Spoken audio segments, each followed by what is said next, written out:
بسم اللہ والصلاۃ والسلام علی رسول اللہ۔ سامعین و ناظرین، آج مادیت پرستی اور مہنگائی کے اس دور میں ہر دوسرا شخص انتہائی پریشان اور شکوہ شکایت کرتا ہوا نظر آتا ہے،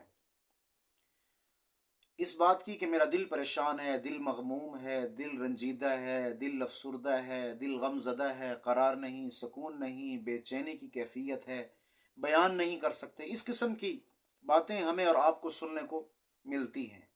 آپ بھی اسی معاشرے کا حصہ ہیں اور میں بھی اسی معاشرے کا حصہ ہوں۔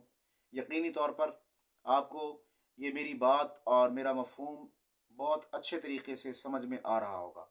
آئیے دل اور دماغ کے سکون کے لیے، دل کے قرار کے لیے، دل کو اطمینان رکھنے کے لیے ہم قرآن کی ان آیات تجربات کی طرف رہنمائی کرتے ہیں جس کی برکت سے اللہ رب العزت دل کو سکون بھی بخشیں گے، قرار بھی بخشیں گے، آپ پرسکون ہوں گے، آپ کی فیملی، آپ کا خاندان، آپ کے اہل و عیال، آپ کے بیوی بچے اور آپ کے دوست احباب سب کے سب خوش اور خرم نظر آئیں گے۔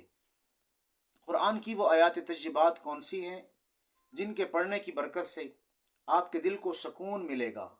ہاں، اگر قرآن کی ان آیات تجربات کو آپ پڑھ نہیں سکتے تو کم از کم قرآن کی ان آیات تجربات کو آپ سنیں، تو انشاءاللہ سننے سے بھی آپ کے دل کو سکون ہوگا اور اللہ رب العزت آپ کے دل کو قرار بخشیں گے۔ بلکہ آخر میں آپ سے یہ بھی بات عرض کروں کہ یہ نیکی کی نیت سے، بھلائی کی نیت سے اور خیر کی نیت سے دوسرے دوست احباب کو بھی شیئر کریں، تاکہ ان کی برکت سے دوسرے لوگ بھی فائدہ اٹھائیں۔ جب دوسرے فائدہ اٹھائیں گے تو انشاءاللہ العزیز آپ کو بھی یقینی طور پر فائدہ ہوگا۔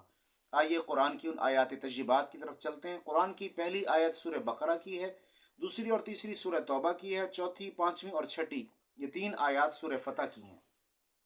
انہیں آپ نے صبح اور شام پڑھنا ہے، صرف ایک ایک مرتبہ پڑھنا ہے۔ جو لوگ پڑھ نہیں سکتے وہ ان آیات تجربات کو سن لیں، انشاءاللہ سننے سے بھی فائدہ ہوگا، کیونکہ یہ اللہ کا قرآن ہے اور اللہ کا قرآن دلوں کو قرار بخشتا ہے۔ اعوذ باللہ من الشیطان الرجیم، بسم اللہ الرحمن الرحیم۔ وقال لهم نبيهم إن آية ملكه أن يأتيكم التابوت فيه سكينة من ربكم وبقية مما ترك آل موسى وآل هارون تحمله الملائكة إن في ذلك لآية لكم إن كنتم مؤمنين۔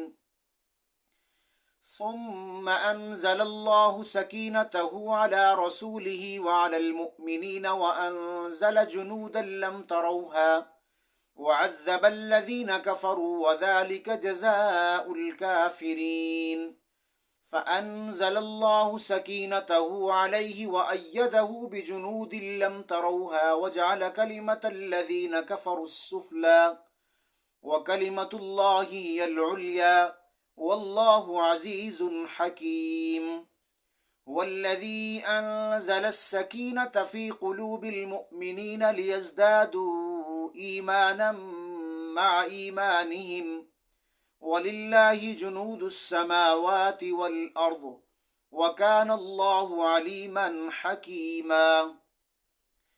لقد رضي الله عن المؤمنين إذ يبايعونك تحت الشجرة فعلم ما في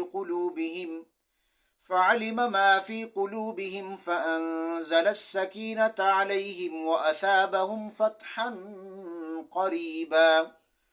إذ جعل الذين كفروا في قلوبهم الحمية حمية الجاهلية فأنزل الله سكينته على رسوله وعلى المؤمنين وألزمهم كلمة التقوى وكانوا أحق بها وأهلها وكان الله بكل شيء عليما۔